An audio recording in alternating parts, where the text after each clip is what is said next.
Welcome to Agri Extra at NAMPO Virtual.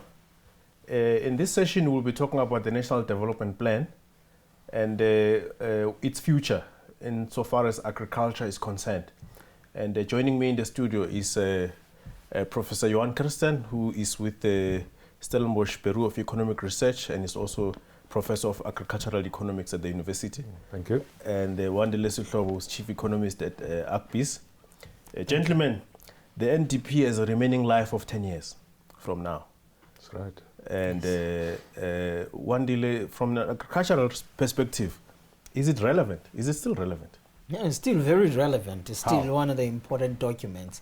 It still carries the big messages about what to do to develop South Africa's agricultural sector, but also accelerate inclusion and transformation. But the question is, what has it delivered since the year 2012 up until to today? He might have been involved in some of the assisting when they're drafting it. I don't know what were some of the key thinking behind it at that time. I think at that time we, and it's largely through the work with BFAP, that we argued the case that we should develop the sectors that can make a contribution in terms of employment, but also in terms of competitiveness and contribution to growth. So you had these two dimensions, and therefore you looked at your employment-intensive sectors and your export sectors, and also those that can contribute to better nutrition for our diet. So the nuts and these things became important, and fruits and so on. And we've seen, and I think we talked about this in the earlier, the reality that some of the targets that we set out in terms of growth at the various subsectors of agriculture has already been surpassed, despite the fact that we have 10 years left. So in terms of the growth dimension, there are, I think, the majority of those indicators that we've surpassed, but the reality is that our progress in terms of land reform and transformation and the inclusivity dimension is still lacking. And the development plan is quite clear on the process of land reform and what one should do in that respect. And I think there we've sort of neglected to find a common ground, taking the pun from Wandile's book, to find common ground in terms of... But maybe let's just zone in on the issue of what are the indicators that we surpassed, and maybe in summary, what is the balance that needs to be achieved in the next 10 years? I think the hectares planted in citrus, berries, nuts, all of them have been surpassed. The entire horticulture space, which Prof was alluding to as the having a greater potential for exports as well as value, we've surpassed that. But I think, Prof, one of the things to add to a point you've made is that growth in an area as well as inclusivity is the one that hasn't been aligned, because in the NDP you are very clear that we need to look at the former homelands, certain hectares, but we've just seen a switch in some of the areas that were already commercial. I think so land reform remains the bottleneck. And then also the point that you made about the former homeland areas, I think the growth in terms of smallholders doing a full livelihood. If you think, what is a full livelihood? People with at least a minimum wage, but say 5,000 rand per month income from agriculture. That would be a full-time job. And if we can translate all of those subsistence farmers into a full-time livelihood, we can easily get 500,000 permanent jobs in agriculture. You don't need to come from the commercial value chain only, but these sectors that we've just mentioned already make a contribution in terms of the employment intensity. But the reality is, if the transition from a subsistence farming household to a full-time livelihood, earning revenue from agriculture through linked to the commercial value chain is very important. But Prof, how much of those achievements can be directly attributed to the implementation of the NDP? Because if we evaluate whether it's successful or not, we should be able to link the outcome to the existence of the policy, of the plan. The NDP is a vision. It's a visionary statement with sort of key drivers. And as we've discussed earlier, the reality is that the implementation of the state and the state capacity dimensions was still lacking. The commercial agriculture has done wonders in terms of meeting the targets despite the absence of the state in most of those. I would still, Prof, in addition to that, and say that, look, we can't really think that this growth in agriculture has been happening only because of private sector's efforts. Yes, as far as investments, that is true. But remembering the point that we are an export-orientated sector, and private sector doesn't individually negotiate those trade. It involves the government effort. So the guys at trade and industry and competition, back from Rob Davies, they might have had some of the failures and stuff, but I think they've done a fantastic job on opening up those markets, because all of this expansion that we have seen, it's on trade-orientated subsectors. So there is an element of bit of both, but obviously private sector capital. Actually, just to pick up on that, have we seen any impact in terms of employment as a result of opening up of new markets? Yeah, I mean, employment has grown. If you look at 2012 up until now, there's been about a 20% or so growth in agriculture employment. In the first quarter of this year, we had about 865,000 people. So that increase in planting in citrus and other crops, very labor intensive, blueberries, very labor intensive, that has helped. It's the fixed capital investment in the orchards that takes a lot of labor. It's the harvesting dimensions eventually when it gets into its fruit season, and then the packing dimension, and then also through the value chain that also create a number of jobs, in the process. So those things are encouraging, but again, the point is that we are lacking behind in terms of the major role players, activities, and that's the former homelands and the land reform dimension. And what has caused the blockage there? No, I was saying that's my key worry, because at the end of the day, why are you having agriculture or prioritizing it in South Africa? You really want to deal with two twin challenges. The issue of poverty, and poverty intensity, if you look at it on a map, is largely within those former homelands areas. But it's also where you have underutilized pieces of land and some of the land reform farm failures. So how do you get those farms? I think the issue, the question you're asking is why are we lacking behind? I think it's again a design issue in terms of the plans with land reform. The fact that the state has acquired a lot of land and has not transferred that to beneficiaries. There are many people that are renting land from the state, and then when they have rented and invested for 8 years in a specific farm, they're now being kicked off, and a rich businessman gets the land. So there's these stories that are frustrating for black entrepreneurs getting into agriculture, and it's not quickly done in terms of allowing them to be a beneficiary on the land, and then the support system behind that is also lacking. So I think it's the question of implementation plans and stalling on the delivery of the land reform process. But again, the private sector can also play an important role. So taking hands in this is a very, very critical part. But I mean, is it not concerning, Prof, that we're having this debate about the expropriation of land without compensation, or Section 25 of it might eventually happen. We don't know what form it will take. But whether or not it happens in whatever form, but there's this issue of land that's still there anyway, which was acquired and it has to be redistributed, but it's not redistributed. And that's precisely the point, and we've written together on that you would be unnecessary to go through this radical move from expropriation without compensation without dealing with the fundamental problems that you have in your delivery process of land. The vacant state land, the land that belongs to the state already, the rental transactions, the written contracts, all of these things are things that should be in place to make sure that you actually empower people to farm. And I would even argue, because this is one of the things, if you look at the book that Prof mentioned, one of the essays that we had written with Prof in that was telling a story of an Eastern Cape farmer who we were listening to as we were trying to write those essays and talking to various people, who was explaining the very same frustration that you alluded to, Prof.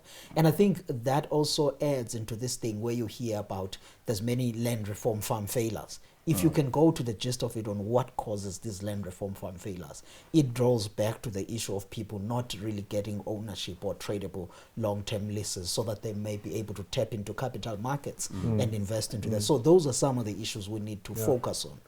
But I mean, the debate is always reduced to access to land and access to money. Yes. But I'm not sure whether we talk about issue of access to skills. Precisely, yeah. So that again, if you want to unlock the value that is lying in the land, it requires an entrepreneurial skill, it requires access to markets, it requires capital, it requires bridging finance, because you need to invest now to harvest in 6 months or harvest in 5 years. So your bridging capital is a critical dimension of agriculture, because if it is not for the access to bridging capital, it will only be the rich that would be farming. So in any person, and that's the other dimension. We get trapped in the smallholder, large-scale debate, which is frustrating, because most of the farming operations in agriculture, commercial, VAT-registered farms, are all family-based operations below R1 million turnover, which is nothing. And so we confuse the land reform debate in terms of categories of farms and location, and then farmer associations, to which farmer association do you belong, and how do you get access to land through this association, etc. So but I think there's also the issue of contract farming. I might actually own land, but I actually don't farm. Somebody farms for me. Yes, you can. Yes. And I think before even getting on to that point, one of the key things, and I think that in our earlier writing, and I'll take credit on this, that Prof and I really elevated this, it is now at a policy level, it's this issue of beneficiary selection. Yes. Because if you can ask me now and say, on a redistribution side of land reform, let alone the tenure and restitution, who actually gets to benefit? How do we select people who will benefit? The very same question we were asking about the skills and all of those things, because we were not very clear there. But now it's about coming up with the criteria on who benefit. How do you select people? And that will be key. Yeah, and then the question is, should government select the beneficiaries? Well, on that point, I mean, I heard in one of the COVID-19 press conferences, the Minister of Finance, Tito Mboweni, mentioned that as part of building a new economy post-COVID, what the government would do would set up an agricultural advisory board, and then they would identify people that want to go into farming, and then they will be partnered with people that can give them the training and the skills, and then so that when land is acquired, people can then farm. Yeah. So he said that in one of the press conferences as part of saying, listen, we can complicating things. Easily. No, not this idea is complicated, because there's already a bit of some mechanisms. Because if you talk, let's say you pick up any agribusiness, you'll find that in their own community, they know who's doing what and all of those things. Then you can use those people to find the right jockeys. This thing of other panels in Pretoria discussing what should happen in Flagstaff. But you don't think that, when the government announces that, listen, we've got this so much hectares of land, we're now wanting people that want to get into farming to come on board, we're going to have the finance, we're going to have the technical support and all of that. Don't you think that you're going to have a long queue like you find in people queuing for RDP houses? It's going to be a long queue, but it can also be a delayed queue, because the time when the bureaucrat decided on who should get all of those things, it's 3 years down the line. And that was the experience in the earlier land reform programs. I decided I want to buy this farm from you, get to you, sign the deed, wanting to get the grant to access the farm. No, it's 3 years. Check your party membership, check your credentials, everything. And by the time everything is finished, the seller walks away. So the delay in much of the land reform things will precisely happen if you go the SKU route and the application route. While the other extreme cases where the private sector and the agribusiness define the beneficiary who they know do have the skills, the willingness, even donate the land to the individual and let them be linked to the value chain, because everybody says that you cannot have land reform if you're not linked, successful land reform if you're not linked to the value chain. And therefore you need to partner with the larger farmers, with the agribusinesses, and commercialize that land very effectively. And I think it's fair on a redistribution side, Because then on a restitution, you can continue with the other methods of looking who was unjustly moved on the land. You continue with that. Yeah. But on a redistribution one, especially if you have a key goal of really sparking up your agricultural economy, you need to allow Yeah, these because methods. there is the restitution dimension, which we all acknowledge, and those claim processes should happen. That will carry its own course. But in the redistribution dimension, the whole purpose is commercial entrepreneurs that you want to settle. And a commercial entrepreneur could be a 50,000 turnover, it could be 100,000 turnover. At least it's commercial. People make a full-time livelihood from that. So those are the things that we need to... But tell me, I mean, how do you ensure this inclusiveness and bringing new people on board and still maintain the competitiveness of our agriculture? Because I don't think there's doubt about our competitiveness, broadly speaking. Yeah. But so how do you ensure that as you bring these people, new people in, they also are as competitive as quickly as possible? Yeah. But then if they are linked to the process that Prof was talking about, working with some of the established farmers, with some of the agribusinesses, because then the know-how is passed on, but also they are already interlinked to some of the value chains. Actually, now, Wandile, that brings me to this issue of how do we do the partnerships that work? Exactly, but I have it in my mind. Yeah. The issue is one word, trust.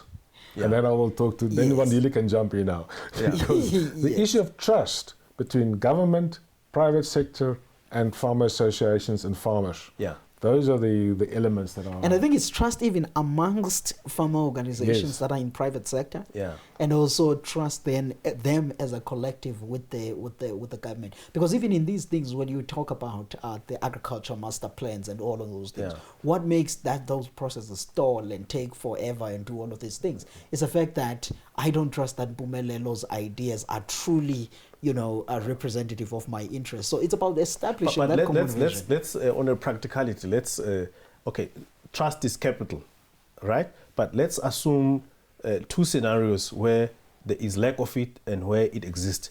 What would be the permutations? Lack of it will lead to fragmentation, uncoordinated action, duplication, wastage of resources. Why should partnerships arrangements be done through organizations? Is it necessary? Not necessarily, but it facilitates a lot. It facilitates a lot because in order to buy a mass vision or a bigger vision and everybody on board, you assume that through these commodity organizations and stuff, you will be able to do that. But the unfortunate part of all of this grouping is the same points that Prof has alluded to, that there isn't much of a stronger unity. Yeah, I was getting to the point of unity. Yeah. Unity is critical if you want to have trust. Unity brings common vision. Yes. It's not like the unity in the party. I think we talk about two different, but it's got the same problem. The fact that we don't have a unified vision, unified plan, that we are not mistrusting one another, and that delays land reform. It delays the inclusive nature of growth because people don't want to spend time in meetings to find this unity. But is the trust issue related to race? Probably. It might be linked to our historical difficulties. Yeah. So that's why you have these organizations, predominantly white, predominantly black, emerging and established, that kind of... It's an element of thing, but that might be one of the factors. Because, I look at, if you look at from a land tenure perspective, the people who live all their lives, they've lived on farms and as workers. And now with this new inclusive growth plans that we're talking about, so the established commercial farmer decides, listen, I want to give a slice of my land to these people, let them own, let them farm on their own. I can imagine there you don't need an organization to do it. No, precisely. But then they, as farmers in their own right, should become part of the established organizations. Oh yeah. But sometimes they feel out. Sometimes the sort of ambiance put people at a different situation, isn't it so? Yeah. That happens. You want to feel, you want to associate. Yeah, you want to associate, you want to feel at home, It's good to know that there's someone in Pretoria who takes care of your policy interest and stuff. But only then if those that are in Pretoria, their views can really be representative and reflective of what's on the ground. But also then if we can try amongst various organizations to sit in one table? And because one of the things that I imagine could cause mistrust is if we doubt each other's intentions. Precisely. Yes. That's the fundamental that's basis. the key. That's the key. Aren't we united about the fact that we need inclusiveness? You know, the key thing, and Prof, you will add on to this. If you talk to anybody about the NDP, and I remember this because I sat at the Secretariat at ASUF, which is the Agri-Sector Unity Forum chaired by Yapi Grobler. Yeah. There you had AFASA buying in and embracing the NDP. You had Agri-SA buying in and embracing the NDP, ACBIS, NAFU, and everybody. But for some reason, there was something not working when it comes then to getting some of these things. TLU and everybody, all of these former organizations were under that one roof. Perhaps had we continued with that ASUF and rebuilt a stronger unit, maybe we would have been in a different position. It's the interest and the asset base of the organizations. I wonder whether the minority or the division among organizations when the panel on land reform was established and some people didn't accept the report and they had a minority report. I wonder whether that is a manifestation of that lack of trust we're talking about, broadly speaking. I think so. I mean... you were involved. You're on the spotlight. There were diversion of the views, but there was a mandate. Yeah. Some of us sticked on because we had signed on at the start of it that this will be the mandate of what needed to be done, and obviously articulated a number of things that we didn't like. For example, EWC is not productive for getting South Africa going forward. Yeah, but you're right. You're right. That element is a manifestation of the sort of fundamental problems of our discourse. You know, we don't see that the elements are aligned.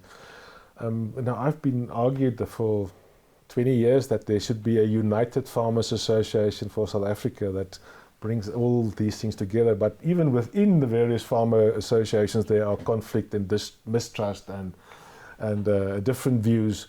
Yeah. And if we really want to move ahead with an inclusive future, this is the critical dimension that needs to happen. You can't have a unity forum on top of the factions based, you know, and if we don't integrate this by membership, by true belonging, and being a home for it, then it's not going to happen.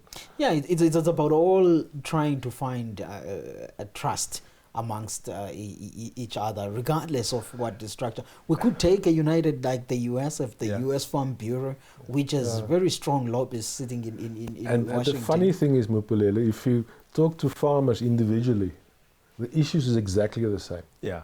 Doesn't matter whether they're small, black, brown, white, it's the same issue. Yeah.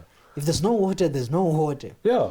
If there's no electricity, there's no electricity. If the market is collapsing, if the price is down, it's the same problem. Yeah. No access to finance. It's the same but also, though, I would add that there needs to be some bit of understanding on saying, on the transformational dynamics, are we all seeing those in the same eye? Do we understand what it means? Because that's where there usually tends to be a problem. Yeah. Because there's some who believe that the next person doesn't prioritize these transformational views that I deem very important for my job. And then that also causes a bit of friction. So we do need But maybe as we close, we should talk about how do we rebuild the trust?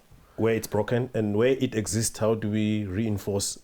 And then perhaps in the next 10 years of the remaining life of the NDP, we can get some outcome. But then we need sociologists and political economists, not agriculture economists. I think agriculture economists have solved the problems. We've done our part. Not solved in paper. On paper, we have done our part on mapping up where growth should be, what should be done where. And all of those things. It's about now the softer issues of the sector. But think about our association, Wandile, the Agriculture Economic Association. 1993, we had this mainly white-based organization, and the black folk in the organization, no, this guy's is not moving ahead, we're going to split. Yeah. And decided, no, we're going to agree on where the route is. Now it's 90% black members. The management is black. Nobody feel out of place, out of home. They all together. It's a battle of ideas. It's a battle of ideas, which an association should have. But the discipline is the core issue. There's no vested interest. There's no fight about assets or capital. We have a profession at heart, and the association runs wonderful. And there's no contestation about race, etc. So it's actually, it can show, or it's an illustration of what can be done if you have a common vision and you let the fundamental issue drive your organization. But what I would say, though, in addition to what Prof is saying now, I think we need to encourage the continuous dialogue amongst all of these farmer groupings and government and other stakeholders for us to actually, be able to find that sweet spot where everybody feels that they've been accommodated. And I think until we find that, we're going to have a very tough time implementing some of his visions, because I'm going to feel that this is a Prof. Kirsten vision. It's not my vision, so it might not be priority in my list. So until we all feel that we have been included, we have a part, and we are committed, then we'll see. But I think your point about how do we find this common vision and how do we deal with this mistrust is the fundamental issue, because but people think people have ulterior motives. But well, let's close it at that. Maybe we should say the two of you have an assignment. Your next project is to bring everybody together. It's a book on trust capital in the agricultural sector, how to build it, or maybe even to destroy it. Okay, thank you so much, Professor Kirsten and Wandile Sihlobo, for joining us. It's been a lovely discussion. And that brings us to the end of this session here at Agri Extra at NAMPO Virtual. Thank you so much for watching. Goodbye.